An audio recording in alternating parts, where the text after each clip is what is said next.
बच्चों कैसे हैं आप? मैं हूँ शोभा। आशा है आप अच्छे होंगे।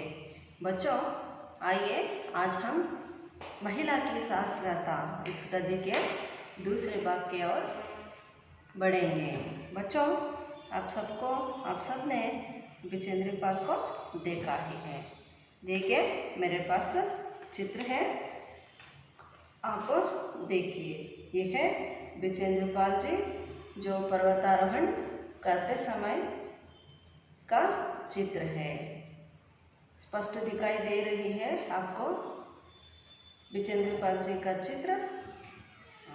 बच्चों अब हम आगे बढ़ेंगे। बच्चों कल हमने विजेंद्र पाल जी की बचपन के बारे में, उनकी आकांक्षा के बारे में कुछ जानकारी प्राप्त की थी। विजेंद्र पाल जी बचपन में अनेकों कष्टों को सहा। उन्होंने स्कूल जाने के लिए 5 किलोमीटर पैदल जाना पड़ता था और कठोर परिश्रम से पर्वतारोहण का प्रशिक्षण पा लिया और सिलाई करके अपनी पढ़ाई के पैसे भी जुटा लिया और MA और BEd तक शिक्षा उन्होंने प्राप्त की। उन्होंने पहले कालानाग पर्वत, गंगोत्री ग्लेशियर और रूडगेरो पर्वतों पर चढ़ाई की। बच्चों और 23 मई 1984 को उन्होंने एवरेस्ट पर पहुंचकर भारत का झंडा फहराया था। बच्चों ऐसे ही पर्वतारोहण करते समय विजेंद्र पाल जी ने अपना अनुभव का भी वर्णन किया था। ये था बच्चों कल के क्लास का मुख्यांश। अब आगे बढ़ेंगे दूसरे भाग की ओर। पहले कुछ शब्दार्थों को देखेंगे।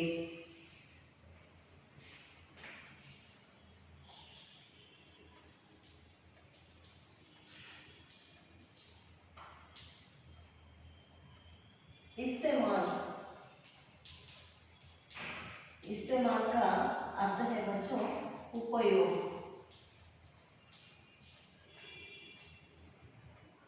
नजदीक, नजदीक का अर्थ है पास, निकट। और तीसरा है रज्जू। रज्जू का अर्थ है रस्सी।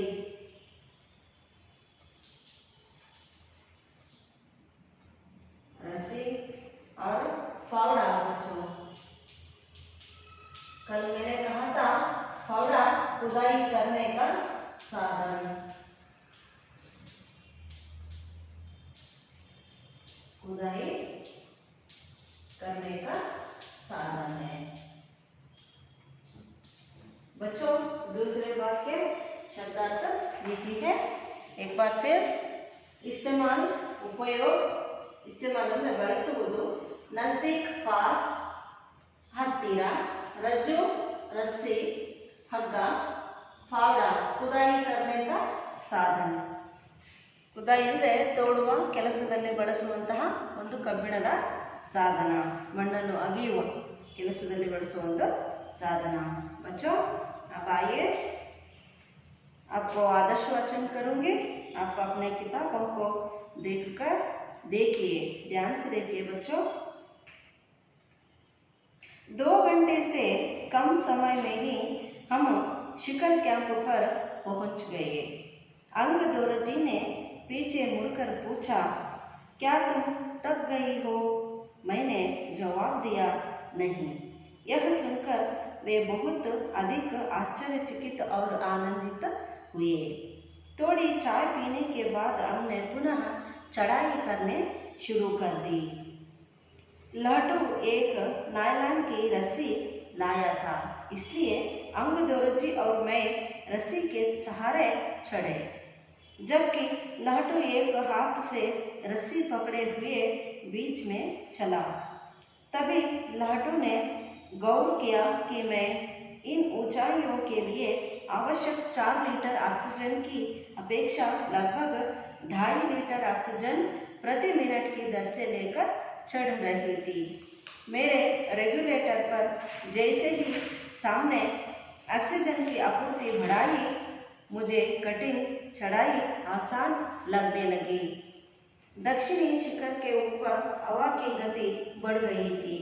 उस ऊंचाई पर तेज हवा के झोंके बुरबुरे बर्फ के कणों को चारों तरफ उड़ा रहे थे, जिससे कुछ दिखाई नहीं दे रहा था। मैंने देखा कि थोड़ी दूर तक कोई ऊंची चढ़ाई नहीं है। ढालन एकदम सीधी नीचे चली गई। मेरी सांस मानो एकदम रुक गई थी। मुझे लगा कि सफलता बहुत नजदीक है। 23 मई 1984 के दिन दोपहर के 1:07 पर मैं एवरेस्ट की चोटी पर खड़ी थी। एवरेस्ट की चोटी पर पहुंचने वाली मैं प्रथम भारतीय महिला थी।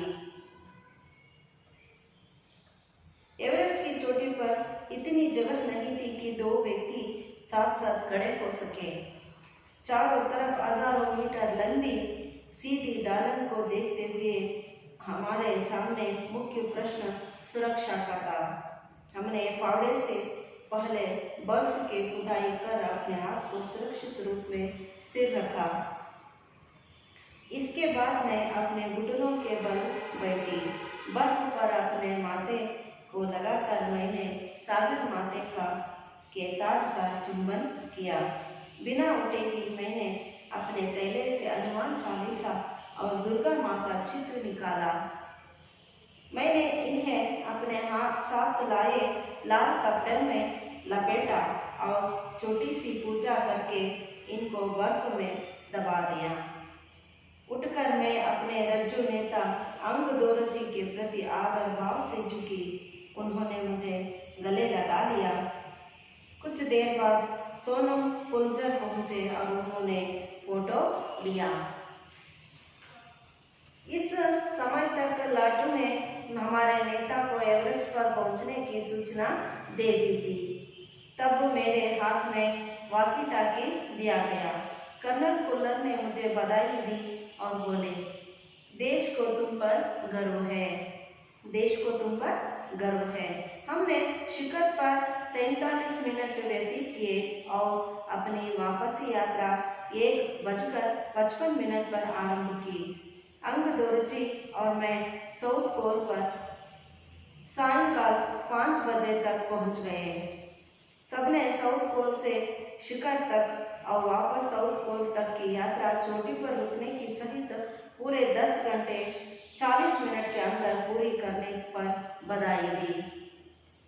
मैं जब तंबू में घुस रही थी, मैंने मेजर कुमार को कर्नल कुल्लर से वायरलेस पर बात करते सुना।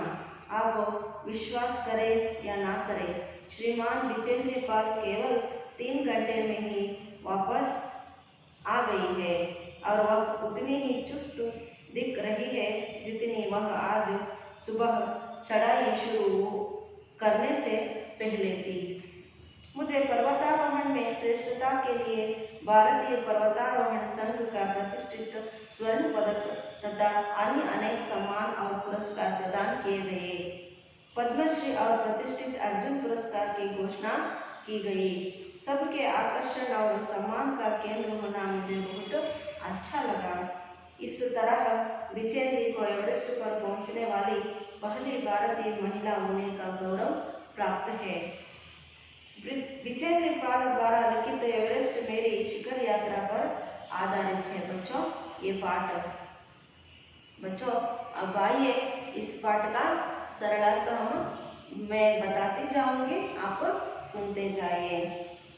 बच्चों, यहाँ पर विजेंद्र पाल अपना अनुभव लिख रही है। आपको सुनकर बहुत खुश होगा और आनंद भी होगा और आश्चर्य भी होगा। बच्चों, 2 घंटे से कम समय में ही शिखर शामियाना पर दोनों पहुंच गए। अंग दोरजी ने पीछे मुड़कर विजेंद्र पाल से पूछते हैं, क्या तुम थक गई हो? तब उन्होंने विजेंद्र पाल ने जवाब दिया, नहीं। यह सुनकर वे बहुत आनंदित और आश्चर्यचकित होकर अंगदोर जी ने आश्चर्य और आनंदित व्यक्त हुए। थोड़ी चाय पीने के बाद पुनः चढ़ाई दोनों शुरू कर देते हैं। थोड़ी आराम करने के बाद, आराम यानी चाय पीते जो समय मिलता है वही था उन दोनों का आराम।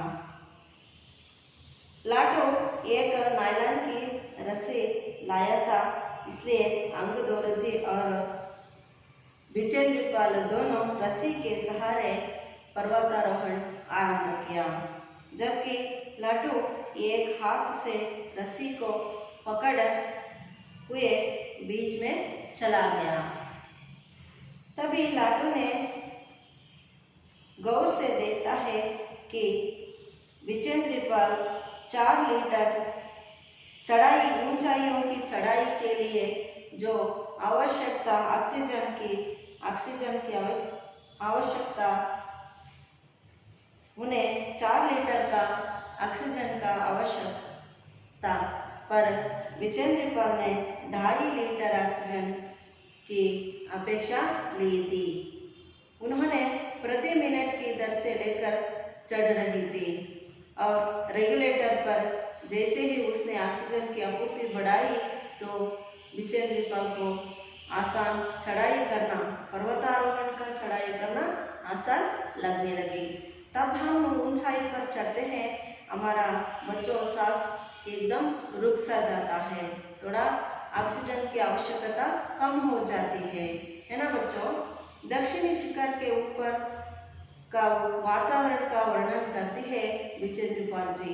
बच्चों, वहां पर हवा की गति बढ़ गई थी,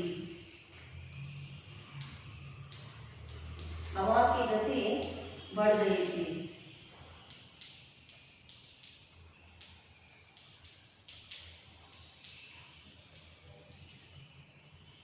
दूसरा, उस ऊंचाई पर तेज हवा के झोंके बुरबुरे बर्फ के कणों को चारों तरफ उड़ा रहे थे।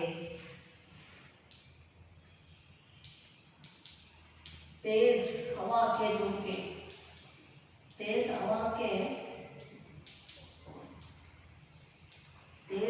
के झोंके बुरबुरे बर्फ के कणों के, बुरबुरे यानी छोटे छोटे कण को, बुरबुरे हवा के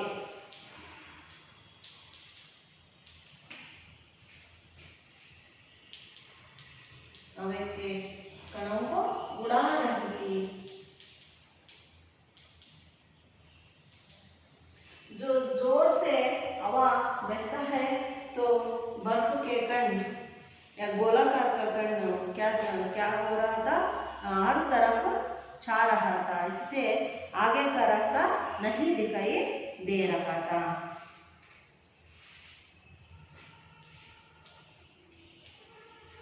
कुछ नहीं दिखाई दे रहा था।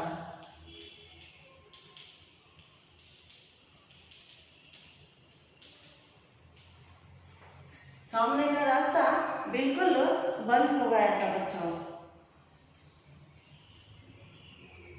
दूर तक विजेंद्र पाल दूर तक देखती है, कोई ऊंची चढ़ाई नहीं है, वहां पर कोई ऊंची चढ़ाई नहीं था।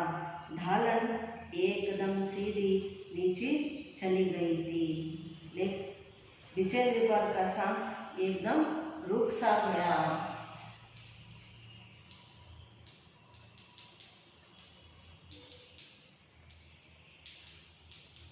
रुक गया था। 23 मई 1984 के दिन दोपहर के 1:07। बच्चों, आपको याद रखना है 23 मई 1984 को 1:07।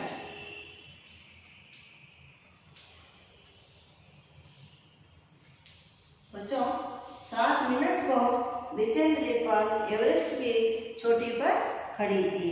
एवरेस्ट की चोटी पर चढ़ने वाली प्रथम भारतीय महिला का गौरव उन्हें प्राप्त हुआ।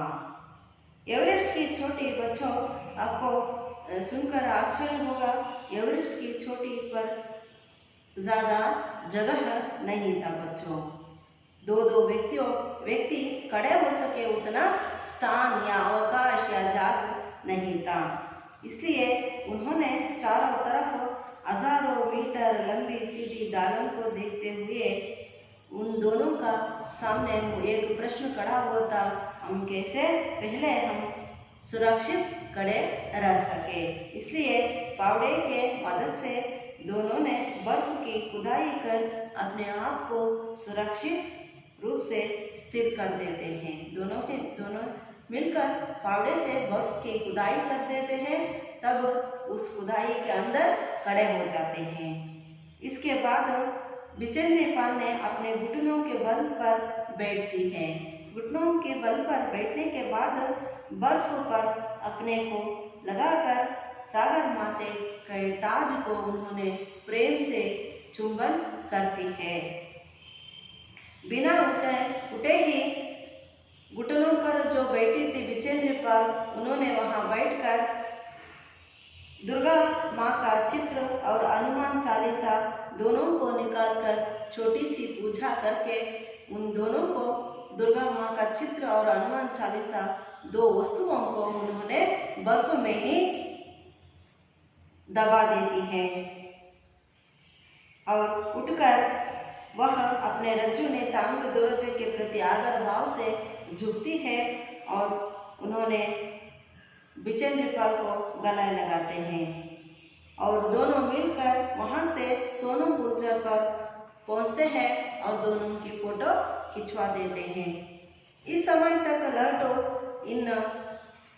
इनके नेता बने थे। एवरेस्ट पर पहुंचने की सूचना एवरेस्ट के नेता को दे देते हैं। तब विजेंद्र पाल को वॉकी टाकी दिया जाता है और कर्नल कुल्लर ने बधाई देते हैं। देश को तुम पर गर्व है ऐसा कहते हैं। दोनों मिलकर शिखर पर 43 मिनट व्यतीत किए और अपनी वापस यात्रा 1:55 पर आरंभ करते हैं। अंग दोरजी और विजेंद्र पाल दोनों साउथ पोल पर स्वयं सायंकाल 5 बजे पहुंच जाते हैं। सबने साउथ पोल से शिखर तक और वापस साउथ पोल तक की यात्रा पूरे 10 घंटे 40 मिनट के अंदर पूरी करने के लिए दोनों को बहुत सारे बधाइयाँ देते हैं। जब विजेंद्र पाल तंबू में घुस रही थी तब उन्होंने मेजर कुमार को कर्नल कुल्लर से वायरलेस पर बात करते सुनती है। क्या बात किया मेजर कुमार ने? आप विश्वास करें या ना करें, श्रीमान विजेंद्र पाल केवल 3 घंटे में ही वापस आ गई है और वह उतने ही चुस्त दिख रही है जितनी वह आज सुबह चढ़ाई शुरू करने से पहले थी। ऐसे बातें सुनकर विजेंद्र पाल को बहुत आनंद होता है बच्चों। वो चोटी चढ़ने से पहले जितना उत्साहित और चुस्त थी, चढ़ने के बाद भी उन्होंने वैसे ही चुस्त और उत्साहित थी। और विजेंद्र पाल को पर्वतारोहण में श्रेष्ठता के लिए भारतीय पर्वतारोहण संघ और प्रतिष्ठित संघ का प्रतिष्ठित स्वर्ण पदक और अन्य अनेक सम्मान और पुरस्कार प्रदान किए गए। पद्मश्री और प्रतिष्ठित अर्जुन पुरस्कार से विजेंद्र पाल को सम्मानित किया गया और सबके आकर्षण और सम्मान का केंद्र होना हो गई विजेंद्र पाल जी, इसलिए उनको बहुत आत्मानंद हुआ। इस तरह विजेंद्र को एवरेस्ट पर पहुंचने वाली प्रथम भारतीय महिला होने का गौरव भी प्राप्त हुआ। बच्चों, आप इस कहानी के द्वारा जान सकते हैं परिश्रम करने से हम हिमालय पर्वत को भी हम पहुंच सकते हैं। कुछ भी हम असाध्य को भी साध्य कर सकते हैं। कैसे? परिश्रम करने से, निरंतर परिश्रम करने से हम कुछ भी हासिल कर सकते हैं। बच्चों, ये कथा आपको एवरेस्ट मेरे शिखर यात्रा पर आधारित है। बच्चों आप इस गद्य के अर्थ को जान रहे हैं। बच्चों आइए अब मैं आपको कुछ व्याकरणांश के बारे में जानकारी दूंगी। आप सब घर में पढ़ रहे हैं ना, वीडियो क्लास को देखकर कुछ अनुमान होगा तो हमें फोन कीजिएगा बच्चों।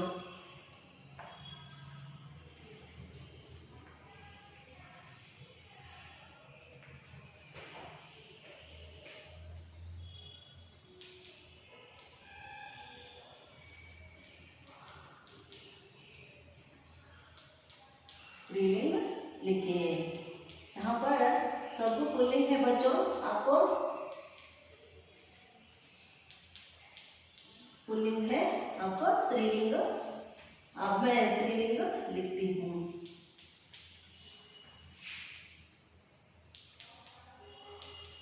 बाप, बाप का माँ, दो पुरुष, स्त्री,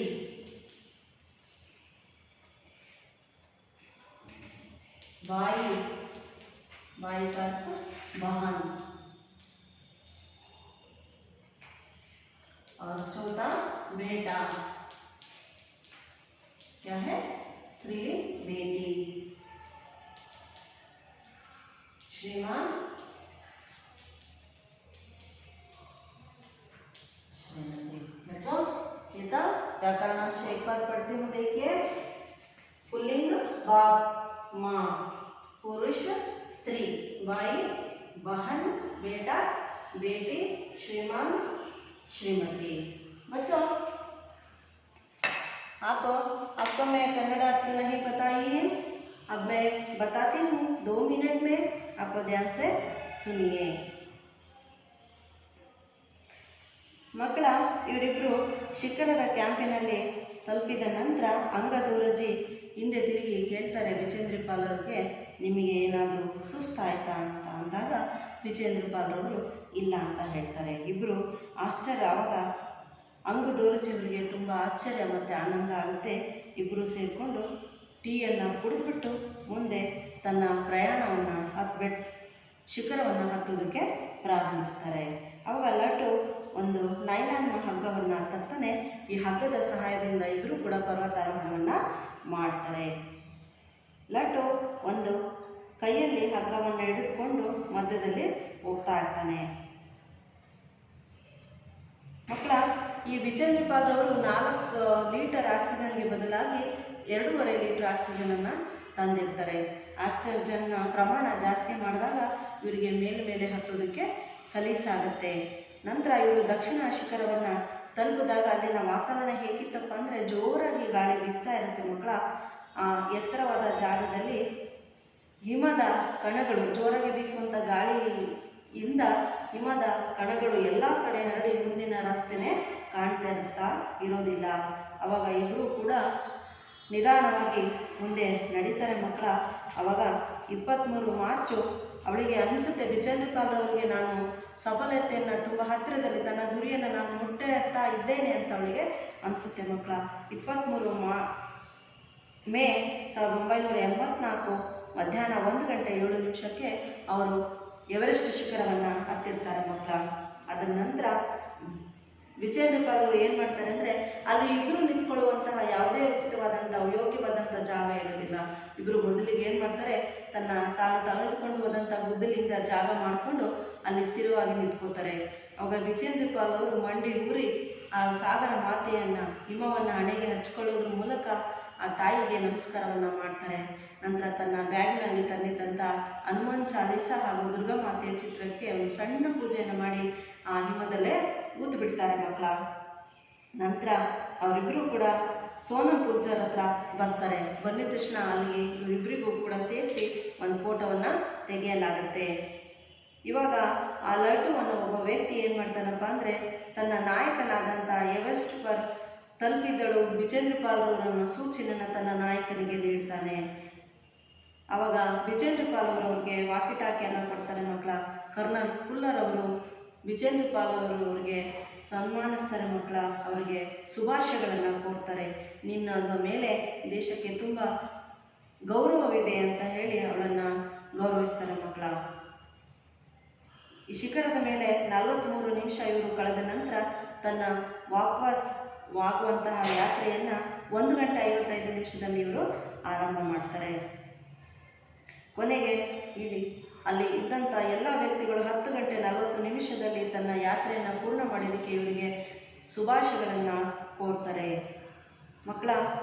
ವಿಜೇಂದ್ರ ಪಾಲ್ ಅವರಿಗೆ ಮೇಜರ್ ಕುಮಾರ್ ಅವರು ಕರ್ನಲ್ ಕುಲ್ಲರ್ ಅವರಿಗೆ ವೈರ್ಲೆಸ್ ಮೂಲಕ ಒಂದು ಮೆಸೇಜನ್ನು ಮಾಡ್ತಾರೆ. ನೀವು ನಂಬಿದ್ರೆ ನಂಬಿ, ಶ್ರೀಮಾನ್ ವಿಜೇಂದ್ರ ಪಾಲ್ ಅವರು 3 ಗಂಟೆಯಲ್ಲೇ ವಾಪಸ್ ಬಂದಿದ್ದಾರೆ ಮತ್ತು ಅವರು ಹತ್ತುವಾಗ ಎಷ್ಟೊಂದು ಉತ್ಸಾಹಿತರಾಗಿದ್ದರು, ಈಗಲೂ ಕೂಡ ಅಷ್ಟೇ ಉತ್ಸಾಹಿತರಾಗಿದ್ದಾರೆ ಅನ್ನೋ ವಿಷಯವನ್ನು ತಿಳಿಸ್ತಾ ಇರ್ತಾರೆ. ಅದನ್ನು ಕೇಳಿದಂಥ ವಿಜೇಂದ್ರ ಪಾಲ್ ಅವರಿಗೆ ತುಂಬಾ ಆನಂದ ಆಗುತ್ತೆ ಮಕ್ಕಳ. ಇವರು ಪರ್ವತಾರೋಹಣವನ್ನು ಮಾಡಿದ್ರಿಂದ ಇವರಿಗೆ ಭಾರತೀಯ ಪರ್ವತಾರೋಹಣ ಸಂಘದಿಂದ ಪ್ರತಿಷ್ಠಿತ ಸ್ವರ್ಣ ಪದಕಗಳು, ಅನೇಕ ಸನ್ಮಾನ ಪುರಸ್ಕಾರಗಳು ಲಭಿಸ್ತವೆ. ಪದ್ಮಶ್ರೀ ಹಾಗೂ ಪ್ರತಿಷ್ಠಿತ ಅರ್ಜುನ ಪುರಸ್ಕಾರಗಳು ಕೂಡ ಇವರಿಗೆ ದೊರಕುತ್ತವೆ ಮಕ್ಕಳ. ಎಲ್ಲರಿಗಿಂತ ಮುಖ್ಯವಾಗಿ ಎಲ್ಲರ ಆಕರ್ಷಣೆಯ ಕೇಂದ್ರವಾಗಿದ್ದು ಇವರಿಗೆ ಆತ್ಮಾನಂದವನ್ನು ತಂದುಕೊಡುತ್ತೆ ಮಕ್ಕಳ. ವಿಜೇಂದ್ರ ಪಾಲ್ ಅವರು ಎವರೆಸ್ಟನ್ನು ಏರಿದಂಥ ಭಾರತೀಯ ಪ್ರಥಮ ಮಹಿಳೆ ಅನ್ನುವ ಗೌರವವನ್ನು ಅವರು ಪಡೆದುಕೊಳ್ತಾರೆ ಮಕ್ಕಳ.